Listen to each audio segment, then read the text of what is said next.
কেন মানুষ টাকার পেছনে ছোটে? এটা একটা বড় প্রশ্ন। যদি আপনি কোনো শিশুকে জিজ্ঞেস করেন তোমার কেন টাকা দরকার, সে বলবে আমি জানি না, আমার হয়তো পরে লাগবে। কিন্তু নিজেকে নিজে প্রশ্ন করুন, কেন আসলে মানুষ টাকার পেছনে ছোটে? আজকে যদি প্লেটে খাবার থাকে, আপনি আজ নিয়ে দুশ্চিন্তা করা বাদ দিবেন, আপনি আগামীকাল নিয়ে ভাববেন। অর্থাৎ আখলাদা শব্দের অর্থ কেবল চিরস্থায়ী জীবন নয়, এটা দিয়ে বোঝায় এমন কিছু যা চিরকাল অবিরামভাবে তাকে বাঁচিয়ে রাখবে। অর্থাৎ মানুষ দুশ্চিন্তা করে কারণ যদি তার সঞ্চয় না থাকে সে হয়তো বাঁচতে পারবে না।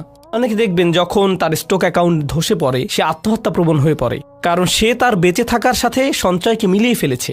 তার প্লেটে এখন খাবার আছে এর সাথে নয়, বরং আগামীকালের জন্য সে যে খাবার সঞ্চয় করেছে তার সাথে। আখলাদা শব্দটি দিয়ে এটাও বোঝায় সে কেবল এটা ভাবে না যে সে সারা জীবন বাঁচবে, বরং এটাও ভাবে যে ভবিষ্যতে এটা তার কাজে লাগবে। এটা ইখলাদ থেকে এসেছে, খুলুদ থেকে। তার ভবিষ্যৎ সুনিশ্চিত হয়ে গিয়েছে কারণ তার সঞ্চয় আছে, সে এত এত সঞ্চয় করেছে। এখানে আরেকটি ব্যাপার হলো, এই ধারণাটি স্মৃতিস্তম্ভ বানানোর সাথে সম্পর্কিত। দেখবেন মানুষ চায় মানুষ তাকে মনে রাখুক। যে বিষয়গুলোর কারণে মানুষ কাউকে মনে রাখে তার একটি হলো সম্পদ।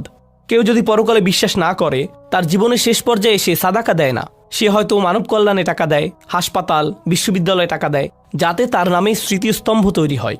এটাই তার জন্য একমাত্র বস্তু যাতে মানুষ তাকে মনে রাখবে। তাই সে অনেক অনেক টাকা আয় করে যাতে মানুষ তাকে এসব স্মৃতিস্তম্ভের কারণে মনে রাখে, যেগুলো নিছক পাথর বা মেটালের তৈরি জড়বস্তু দিয়ে বানানো।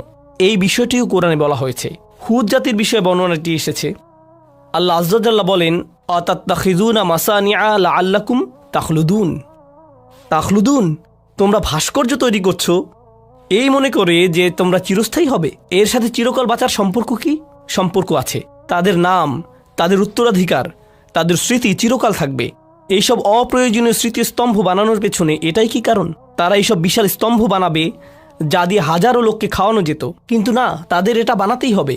তাদের তো এইসবই সুন্দর স্থাপত্যের স্তম্ভ বানাতেই হবে। এটা কিন্তু মুসলিমদের মধ্যেও হচ্ছে। আপনারা বিভিন্ন গরিব মুসলিম দেশেও খুব সুন্দর সুন্দর স্তম্ভ দেখবেন, কিন্তু তাদের এটা বানাতেই হবে, কারণ এগুলো নাকি জাতীয় ঐক্যের প্রতীক। তাহলে যেসব গৃহহীন গরিব মানুষেরা স্তম্ভের পাশে শুয়ে থাকে তারা কিসের প্রতীক? তারাও কি আপনাদের জাতীয় ঐক্যের প্রতীক? সেখান থেকে কিছু টাকা তাদেরকে দিলে কি হতো? তারা এখন কি করবে? তারা কি সে স্তম্ভ খাবে? তারা এটা দিয়ে কি করবে? তো এভাবে টাকার অপচয় করা হচ্ছে। আর তারা বলছে এগুলো দিয়ে নাকি তারা তাদের জাতির মানুষদের কাছে চিরকাল বেঁচে থাকবে।